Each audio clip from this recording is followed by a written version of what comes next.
It was a calm, bright morning when Jake Paul decided to take his bike out for a long ride. No cameras, no entourage, no noise, just him, the road, and fresh air. He wasn't speeding, he wasn't breaking any rule, he was simply enjoying a peaceful moment away from fame and pressure. But life has a strange way of turning the simplest moments into the most unexpected stories. As Jake approached a quiet stretch of road near a small neighborhood, he noticed flashing lights behind him. A police cruiser slowly came up, siren chirping once, just enough to make someone stop. Jake calmly pulled over to the side, resting his foot on the ground, wondering what the issue could possibly be. The officer stepped out. Tall, stiff posture, sunglasses on, chest puffed out as if he had something to prove. Jake greeted him politely, "Good morning, officer. Is everything okay?" But the cop didn't reply kindly. Instead, he scanned Jake's bike with a judgmental look, then stared at Jake like he already assumed guilt. "License." The tone was sharp, arrogant, almost designed to provoke. Jake handed it over without argument. He'd been in situations like this before, he knew staying calm was the best option. But something felt off. The officer wasn't checking anything, he was simply circling around Jake, inspecting his bike as if looking for a reason to escalate. "Where you headed?" the cop asked, voice filled with suspicion. "Just riding." "Clearing my head," Jake answered politely. The cop scoffed. "People like you don't ride around here for fun." Jake blinked slowly, confused. "People like you?" What was that supposed to mean? A couple of nearby pedestrians slowed down, sensing something wasn't right. Jake could feel the tension. But he kept his cool, refusing to let disrespect push him into anger. The cop stepped closer, uncomfortably close. He looked Jake up and down like he was already guilty of something. "You look nervous," he said. "Not at all," Jake replied. "Just waiting for you to tell me what the issue is." The cop didn't like that answer. His jaw tightened. And then, he did something that made the entire moment shift. Something that made the bystanders stop in their tracks. Because what the cop did next shocked everyone watching. For a moment, silence hung in the air. The bystanders didn't know what was coming next, but the officer's aggressive posture said everything. This wasn't about safety, this was about ego. The cop stepped even closer to Jake, so close their shadows merged on the pavement. "Step off the bike," he ordered. Jake's eyebrows lowered slightly, but he stayed respectful. "May I ask why, officer?" "You don't ask questions. You follow instructions." "Off the bike." He emphasized each word like he was talking to a criminal, not a man taking a peaceful morning ride. Jake calmly swung his leg over and stood beside the bike. "There you go. Anything else?" The cop didn't like the calmness. Arrogant people rarely do. He wanted fear, frustration, something that gave him a sense of control. But Jake's steady behavior only irritated him more. "You ride through here often?" the officer asked, circling Jake's bike again. "Sometimes," Jake answered. "You live around here?" "No, just passing through." "That's what I thought," the cop muttered. Jake knew that tone. That judgment. He had seen it used on people countless times, people who didn't deserve it. People who got treated like suspects for simply existing in the wrong place at the wrong time. The officer crouched down and inspected Jake's rear tire. "Tire looks worn out," he said. "It's fine," Jake replied. "I decide what's fine. Not you." The bystanders were now fully alert. A small crowd had formed, whispering among themselves. A woman in a blue hoodie took out her phone and started recording. Another man followed. Soon, almost 8 people had their cameras pointed toward the scene. Jake saw them. He appreciated that people cared enough to record. But he wasn't planning on exploding or creating drama. He just wanted fairness. Still, the cop continued his little performance. "Where's your insurance paper for this bike?" the cop demanded. Jake stayed polite. "It's digital. I can show you right now." "Digital?" the cop scoffed. "Oh, so you expect me to just take your word for it?" Jake raised his phone. "It's right here." But the officer slapped Jake's hand lightly, not violently, but enough to show dominance. "Put your hand down. I didn't ask you to show me anything yet." A ripple of shock went through the crowd. A man muttered, "This is getting out of hand." The cop pointed at Jake's pocket. "What else you got in there?" "Just my phone," Jake replied. "Empty it." Jake frowned slightly. "Officer, that's not necessary." The cop's nostrils flared. "Oh, now you're refusing? That's interesting." Jake felt a pulse of irritation rise, just a flicker, but he quickly pushed it down. Losing his cool would be exactly what this officer wanted. Jake had been in high-pressure fights, press conferences, and chaotic events, but this was different. This was abuse of authority.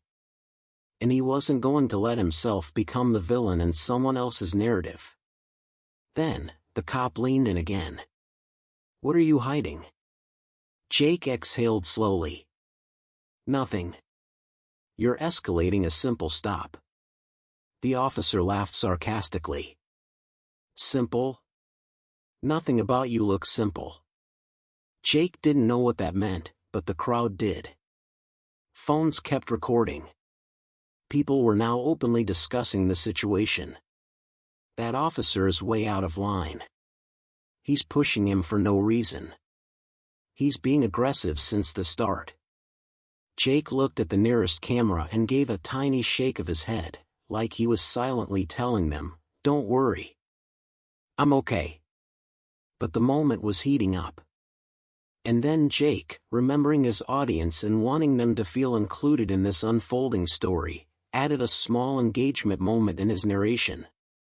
"By the way, guys watching this, comment and tell me, AAP Kiss Country or Kiss City SEE Story Deck Rahi Ho?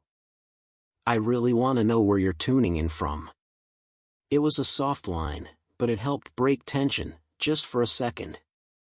The cop didn't like that Jake wasn't intimidated. "What did you just say?" "I was just talking to the people watching." "You recording this?" "No," Jake replied. "But a lot of other people are." The officer turned and finally noticed the crowd, phones raised like a wall of accountability. His jaw clenched. He wasn't expecting witnesses. He certainly wasn't expecting to be filmed. Still, instead of calming down, he doubled down. "Back up," he barked at the crowd. "No one is allowed to record a police inspection." A man shouted back, "We're allowed to record in public." The cop glared at him but turned back to Jake, now even more irritated. "You know what?" the officer said. His voice carried a dangerous mix of frustration and arrogance.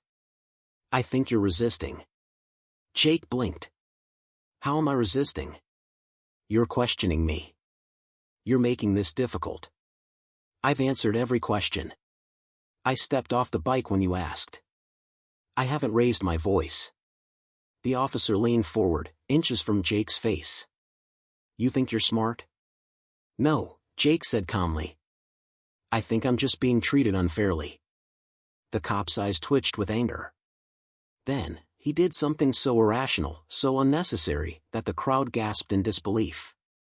He placed his hand on Jake's chest and shoved him backward, sending him stumbling toward his bike. The audience erupted. Phones zoomed in. Bystanders shouted. The atmosphere exploded. The cop had crossed a line he could never uncross. And as Jake steadied himself, the first spark of regret appeared in the officer's eyes.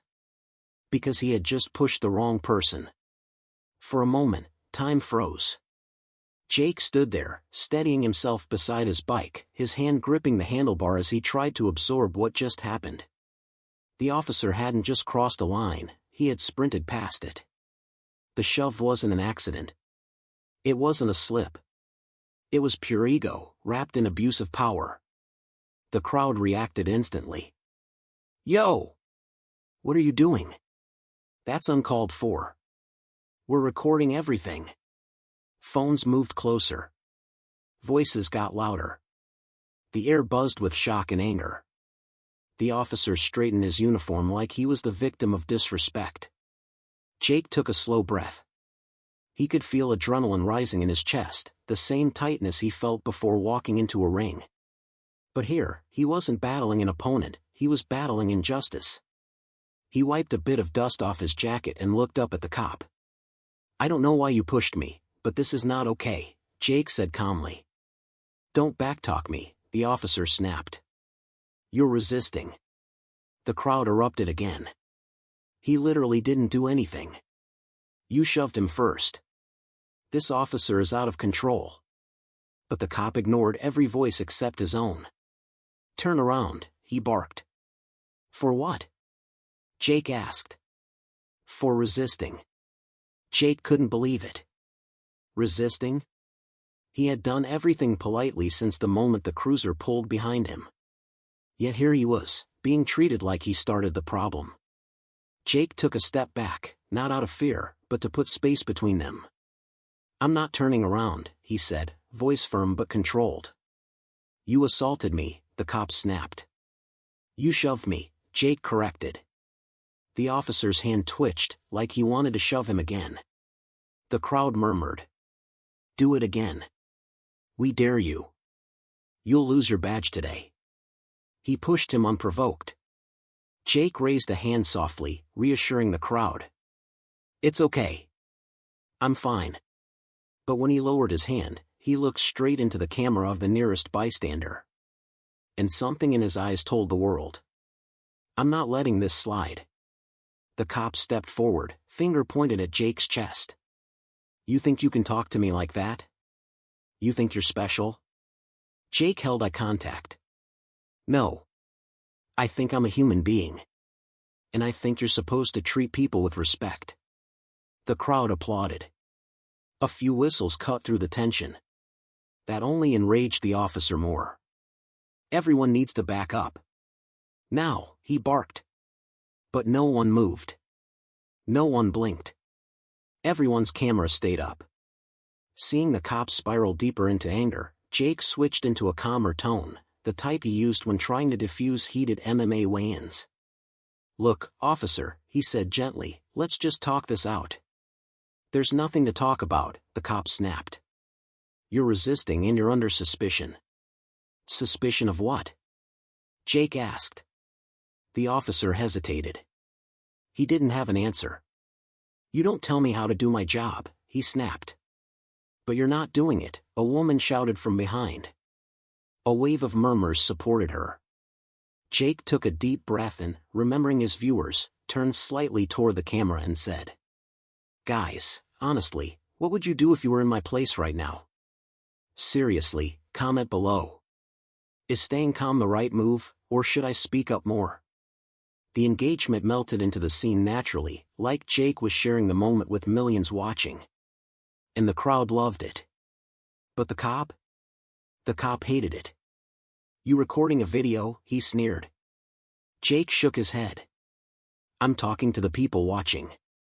The ones recording are behind you." The officer spun around, and for the first time, he actually saw how many cameras were pointed at him. The realization rattled him. His posture stiffened. His breathing changed. People were watching. People were judging. And the truth was being documented. Suddenly, a small voice came from the side. "Hey, isn't that Jake Paul?" A teenage boy walked forward cautiously, eyeing Jake carefully. "That is Jake Paul," someone else whispered. The whisper spread like wildfire. "That's Jake Paul. I knew I recognized him." No way, this cop pushed Jake Paul off a bike. The officer's eyes flicked back to Jake, suspicion replaced by sudden uncertainty. Jake Paul, he muttered under his breath. But Jake didn't answer. He didn't nod. He didn't flaunt his identity. Instead, he simply stood silently, letting the moment speak for itself. You pushed Jake Paul for nothing, a man yelled.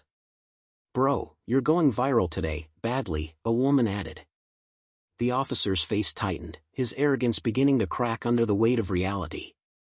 Jake folded his arms, finally reclaiming control of the moment. You had no reason to push me, he said softly. No reason to treat me that way. Authority doesn't mean abuse. Those words hit deeper than a punch. The officer swallowed hard. His jaw worked nervously. Then, the sound of another siren approached from the distance. Another police car. Slowing down. Pulling in. The arriving officer stepped out, older, more composed, clearly someone with seniority. And as his eyes landed on Jake Paul, his expression changed immediately. The arrogant cop realized he had just made the biggest mistake of his career. And the regret? It was only beginning. The second police cruiser rolled to a stop, gravel crunching under the tires. The atmosphere stiffened immediately, every camera locked onto the new arrival.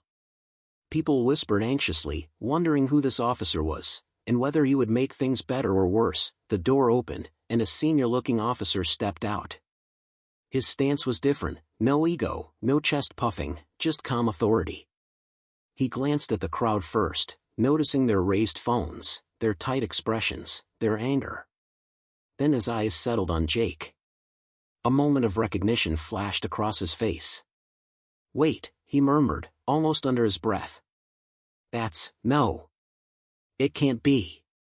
But it was. The new officer took a slow step toward Jake, squinting as if trying to confirm what he already suspected. Jake stood still, arms crossed, breathing steadily. He didn't announce himself or try to reveal his identity. He didn't need to. His silence spoke louder than bragging ever could. The arrogant cop, Officer Rayner, noticed the change in his colleague's expression. What? He snapped. What's the problem? I have it under control. But the senior officer didn't respond. He kept walking toward Jake, his expression turning more serious with every step. Sir, he said quietly, are you Jake Paul? The crowd erupted. Yes. That's him. He's Jake Paul. This guy shoved him off a bike for nothing. Phones zoomed in, capturing every second, the shocked senior officer, the tense air, and the arrogant cop's face slowly draining of confidence. Officer Rayner turned pale. What? No. You're mistaken, he mumbled, looking between Jake and the senior officer. That's not, he said he was just riding around. The senior officer shot him a sharp glare. Are you serious? You didn't recognize him? Rayner stuttered. I don't follow online people. A woman shouted from the crowd. You don't need to follow him to treat him with respect. The crowd cheered loudly. Jake finally spoke, his voice controlled but strong. It doesn't matter who I am. Anyone deserves respect. Fame shouldn't be the reason you stop mistreating people. Those words hit harder than any punch he'd ever thrown. Officer Rayner shifted uncomfortably, his arrogance melting into embarrassment. He opened his mouth to respond, but the senior officer raised a hand, silencing him. Step back, he ordered. Sir? Rayner asked nervously. Now. The tone left no room for debate. Rayner obeyed reluctantly, stepping aside like a student being scolded by a principal. The senior officer took a deep breath before addressing Jake. I apologize for whatever happened before I arrived, he said firmly. I'd like to hear your side of the situation. But before Jake could answer, the crowd jumped in. He pushed him. For no reason. He was profiling him. He slapped Jake's hand away. He escalated everything. More than 10 voices spoke at once. The senior officer raised a hand. "All right, one at a time, please." Jake stepped forward gently. "I'll explain." But before he spoke, he turned slightly toward the people recording. "I appreciate you all," he said softly. "Because without witnesses, stories like this usually end differently." The crowd nodded, some lowering their cameras slightly out of respect. But Rayner, still red-faced, couldn't keep silent. He was resisting. He blurted out. He refused to empty his pockets. He was acting suspicious. The senior officer looked at Jake. "Is that true?" Jake shook his head slowly. "I answered every question. I stepped off my bike. I stayed calm. I didn't raise my voice." The senior officer nodded. "What about the physical contact? Did that occur?" Jake didn't respond immediately. Instead, he looked around at the people holding their phones. "You can check every video here. They'll tell you the truth." The crowd roared in support. "Yeah, check our phones. We caught everything." He shoved him first. For the first time, Rayner realized the impossible to escape truth. He wasn't in control anymore. He wasn't the authority here. The evidence was. The senior officer sighed and stepped aside, speaking softly into his radio. His expression hardened, shifting from recognition to concern. As he talked, Jake turned away from the officers and faced the crowd. A little boy, maybe 8 or 9, approached him with wide, innocent eyes. "Are you okay, Jake?" the boy asked. Jake knelt down slightly, smiling gently. "I'm all right, buddy. Thank you for checking." The boy nodded shyly and stepped back as his mother pulled him closer. The crowd murmured in admiration. Jake wasn't just handling injustice, he was doing it with humility. No shouting. No disrespect. Just strength and calmness. This moment broke Rayner even more. He had tried to humiliate someone who showed nothing but grace. Then, things escalated again. As the senior officer finished speaking into the radio, he walked back to face both Jake and Rayner. "I've contacted the supervisor," he said. "They're on their way." The crowd buzzed with excitement and tension. "A supervisor? Oh, he's in trouble now. Bro is done." Rayner swallowed hard, sweat collecting at his hairline. Jake didn't celebrate. He didn't smirk.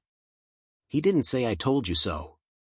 He simply stood there, arms crossed, watching the situation unfold, like a man who had seen unfairness before and knew how these moments played out. Then, from far down the road, another car approached. Not fast. Not loud. But with authority. The supervisor. And with their arrival, the real consequences were about to begin. Because Officer Rayner wasn't just embarrassed anymore. He was exposed. Sergeant Briggs stood frozen, his jaw slightly trembling as the weight of his actions finally crashed down on him. The officers around him began whispering among themselves, glancing from Jake to Briggs, then back again.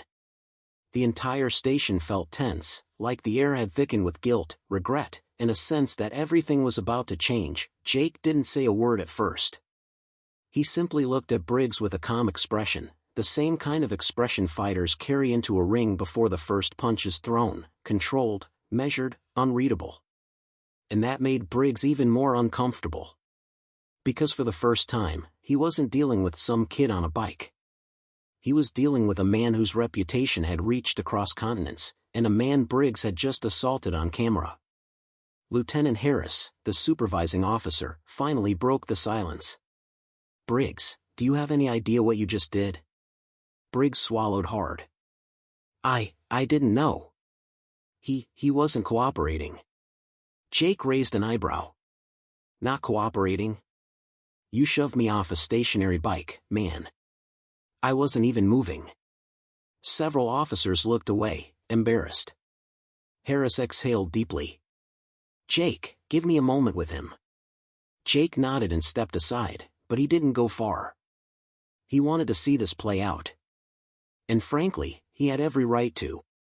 Briggs pulled Harris aside, but Jake could still hear bits and pieces. He's a celebrity. He's connected. If this gets out, we're through, one officer whispered. Briggs rubbed his forehead aggressively.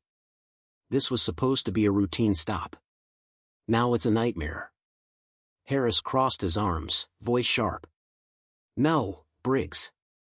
It became a nightmare the second you let your ego take command.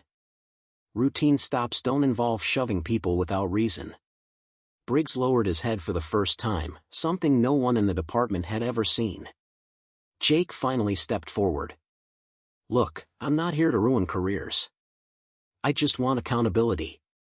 That's it. Briggs looked up, startled by Jake's tone. You're not pressing charges? Jake shook his head. I didn't say that. I said accountability. The world saw what happened. If I act like nothing happened, I set a bad example. And you already know millions are watching. Briggs felt the room spinning. Millions. His heart dropped into his stomach. Jake continued calmly. But I'll listen to what your department decides before I make my final choice. I'm not trying to destroy anyone. Even you. That line hit Briggs harder than any punch Jake had ever thrown in a ring. Harris gestured toward the hallway. Let's move this to the briefing room. Inside, the mood was even heavier. A long metal table. Fluorescent lights humming. Officers seated stiffly as if in court. Jake sat at one end, Briggs at the other. Harris stood in the center like a judge preparing to deliver a verdict. Jake, Harris began, first, on behalf of this department, we apologize. What you experienced is not who we claim to be. Jake nodded respectfully. Harris turned to Briggs. Sergeant, do you have anything you'd like to say? Briggs took a deep breath. For the first time, he looked human, not arrogant, not aggressive, just a man who had finally met the consequences of his own behavior. I judged you before I even knew you, Briggs said quietly. I let frustration and ego blur my judgment. I shouldn't be a cop if I can't control myself. I'm sorry. The room fell silent. Jake looked at him for several seconds before replying. You're right, Jake said. But I think everyone deserves a chance to prove they can change. Even you. Briggs blinked, stunned. You're giving me a chance, after what I did? Jake shrugged slightly. I've dealt with worse in the fight world. People mess up. What matters is whether they fix it. Harris cleared his throat. Well, Briggs, whether you keep your badge or not, that's an internal decision. But Jake's perspective will be part of the report. Briggs nodded. But then Jake leaned forward. And there's something else. Everyone tensed. I want you to do community service, Jake said. At the youth boxing center downtown. Work with the kids. They need discipline. You clearly have plenty of that. But you'll also learn patience, respect, and how to control your power, not abuse it. Briggs stared at him, shocked. You want me to mentor kids? Jake smiled slightly. You'll be surprised how much it teaches you. And who knows, maybe it'll make you a better cop. The room erupted in murmurs. Briggs looked down, emotional for the first time. I'll do it. I owe that much. Harris exhaled in relief. That settles it, then. Jake stood and extended his hand, not out of obligation, but genuinely. Briggs hesitated, then shook it firmly. For the first time since the incident began, Jake saw something in the cop's eyes he hadn't seen before. Humility. An actual willingness to change. As Jake left the station, officers watched him with newfound respect. The man they initially judged as some internet celebrity had handled the situation with more professionalism than most seasoned officers ever had, and Sergeant Briggs? He stood there in the doorway, watching Jake leave, knowing this encounter would follow him for the rest of his life. But instead of fear, for the first time, he felt hope. Jake had barely stepped out of the police station when the first wave of notifications hit his phone. Tweets. Messages. Mentions. Clips from the body cam footage. News outlets already preparing headlines. The internet was exploding, and Jake knew the story was only beginning. He walked toward his bike, still scratched from the fall, when a reporter hurried toward him. Jake! Do you plan to take legal action? Are the rumors true that the officer has been suspended? Jake didn't slow down. Right now, I'm thinking about what helps the community, not what hurts it. And with that, he rode off, leaving the crowd buzzing. Because that wasn't the answer they expected. They wanted anger. They wanted revenge. They wanted drama. But Jake gave them something else, something calmer, wiser. Back inside the station, Sergeant Briggs sat alone in the empty briefing room. His badge felt heavier than ever. His hands shook slightly, not from fear of losing his job, but from the realization that he had become the thing he once swore to fight against. He whispered to himself.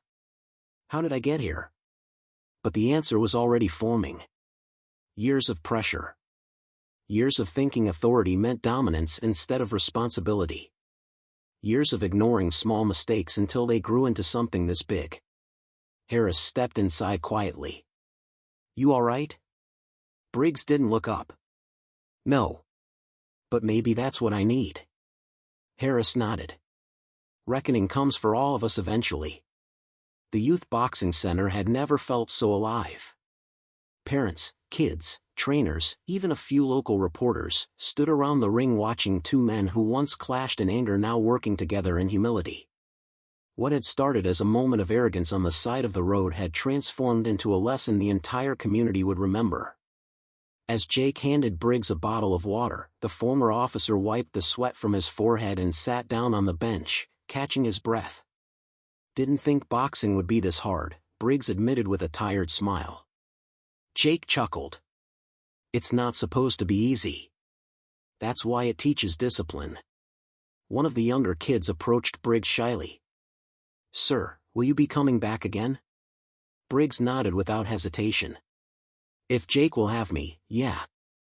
I need this more than you think. Jake placed a hand on the kid's shoulder. He'll be here. We're not done with him yet. The kid grinned. The room felt lighter, like a storm had finally passed. Later that evening, Jake uploaded a new video titled, I trained the cop who pushed me off my bike, here's what happened. Within minutes, it exploded across every social media platform. Clips of Briggs wrapping his hands, slow-motion shots of him learning footwork, and Jake's powerful narration filled the screen. Jake's voiceover echoed. Everyone makes mistakes. But true strength is choosing to grow from them. Today wasn't about revenge. It was about accountability, and change. The comments section turned into a tidal wave of positivity. This is how you handle conflict. Respect to both Jake and the officer for owning up. Humanity still exists. Jake teaching humility is legendary. But the moment that shook people the most came near the end of the video. Jake had recorded a private message from Briggs, I failed to act with patience, respect, and wisdom. But I promise this won't define me. I'm going to earn back the trust one lost, one step at a time. Millions of viewers replayed that clip. Some praised him. Some criticized him. But most agreed on one thing. They had witnessed something rare, a genuine transformation. Within days, donations to the youth center spiked. Parents who had never stepped foot inside began bringing their children. The story inspired debates, school discussions, podcasts, news segments, everyone had something to say. Jake visited the center every morning, and to everyone's surprise, Briggs showed up early each day, ready, focused, humble. Trainers joked. Man, he's more serious than half our fighters. Briggs smiled and kept working. Because this time, he wasn't training to hit harder, he was training to become a better man. A week later, Jake recorded one last message for his viewers. Sitting in the ring, gloves hanging behind him, he looked straight at the camera with a calm, steady expression. If there's anything you take from this story, let it be this. Power isn't meant to intimidate. It's meant to protect. And respect isn't earned by shouting, it's earned by actions. He leaned forward, voice soft but firm. No one should be judged by appearance. No one should be treated unfairly. And no mistake is too big to learn from if you're willing to change. He raised his hand, pointing at the audience. So if you believe in respect, if you believe in second chances, type respect in the comments. And subscribe for more inspiring stories that matter. The screen faded to black. A single word appeared. And just like that, the story that began with arrogance ended with redemption, one watched by millions, remembered by everyone, and felt deeply by the two men who lived it. By morning, Jake's incident had reached every platform imaginable. TikTok, Instagram, YouTube, Facebook. Millions were debating what had happened. Some defended Jake. Some blamed Briggs. Others blamed the system. Everyone had an opinion. And Jake? He was preparing for his next video. He sat in his home studio, adjusting the lighting, thinking very carefully about what he wanted to say. This wasn't just content. It was an entertainment. It was a chance to shift the narrative. When he hit record, he spoke slowly, thoughtfully. Before anything else, I want to know where you're watching from. Drop your country, your city, your community in the comments. Because this story isn't just mine, it's about accountability everywhere. Right away, engagement skyrocketed. Then Jake leaned closer. I don't want this to turn into a war against cops. I want it to become a conversation about respect. About how power should be used, not abused. Sergeant Briggs made a mistake. A big one. But I believe people can change if they're willing. He paused. That's why I asked him to do community service at the youth boxing center. And I promise you, I'm going to be there on his first day. The comments section blew up. Respect for handling this like a king. This is how you use influence. Glad you're not trying to ruin the guy's life. Accountability and forgiveness? Rare. Jake ended the video with one more hook. What should I teach him on day one, footwork or humility? The internet went wild trying to answer. 2 days later, the youth boxing center was buzzing unusually early. Kids lined the ring ropes. Trainers whispered about the situation. Even parents hung around longer than usual, curious to witness the moment. Jake arrived first. He checked the bags, fixed the gloves, and made sure the equipment was ready. This place wasn't just a gym to him, it was a safe space for kids who needed direction. A few minutes later, Briggs walked in. Not in uniform. In plain clothes. Head down. Shoulders stiff. He looked like a man walking into a courtroom, not a gym. The kids recognized him instantly.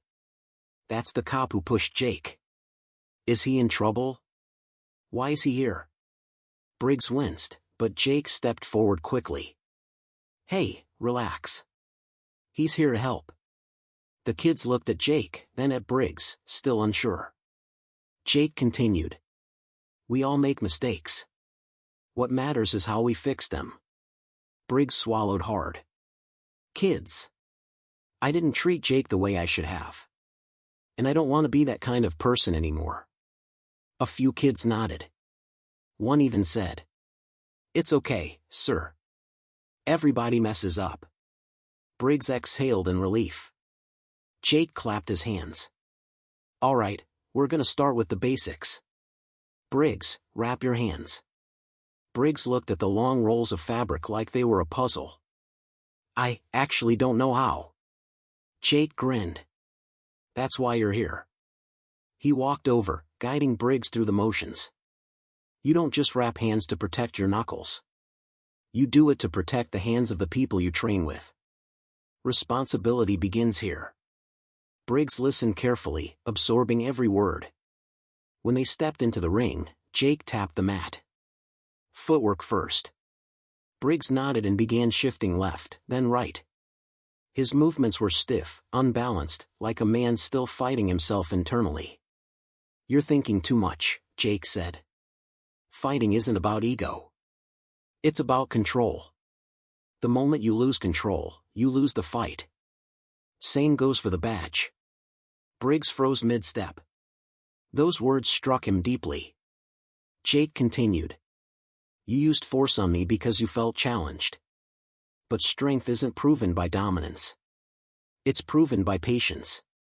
The kids listened silently, soaking in every line. Briggs nodded, sweating, not from the workout, but from the realization of how wrong he had been. Jake suddenly asked the audience. Be honest, should I go easy on him today, or make him work for it? The kids shouted in unison. Make him work.